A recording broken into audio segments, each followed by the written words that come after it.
समुद्री जैव विविधता का तात्पर्य पृथ्वी की सतह के 70% से अधिक हिस्से को ढकने वाले और हमारे ग्रह के पानी के 90% से अधिक समाविष्ट करने वाले महासागरों में पाए जाने वाले जीवन रूपों की समृद्धि और विविधता से है।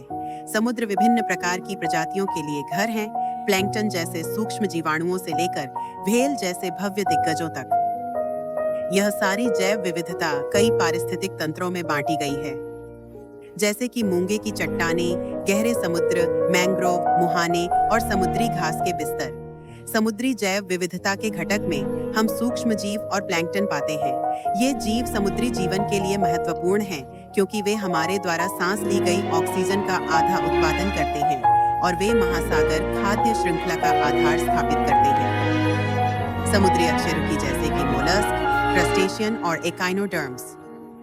समुद्रों में छोटी मछलियों से लेकर शार्क और टूना जैसे बड़े शिकारियों तक हजारों प्रजातियां होती हैं और ये प्रजातियां आबादी के नियमन और समुद्री पारिस्थितिकी तंत्र के संतुलन में भाग लेती हैं।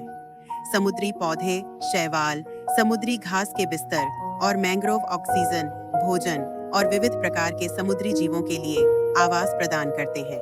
उदाहरण के लिए मूंगा चट्टानें हजारों प्रजातियों का घर हैं और ये कई मछलियों के लिए पालना केंद्र के रूप में कार्य करती हैं। अनेक मछलियां मैंग्रोव और समुद्री घास के मैदान तटों का संरक्षण करते हैं और CO2 सोखते हैं। दुर्भाग्य से समुद्री जीव विविधता प्रदूषण, ओवरफिशिंग, वैश्विक उच्च तापमान और आवासों के विध्वंस से खतरे में है। इस जैव विविधता का संरक्षण जरूरी है क्योंकि यह पारिस्थितिकी के संतुलन को बचाए रखता है, खाद्य औषधीय संसाधन मुहैया कराता है और हमारी जलवायु का नियमन करता है। हमें मिलकर काम करना होगा हमारे समुद्रों और उसमें निहित खजानों के संरक्षण हेतु।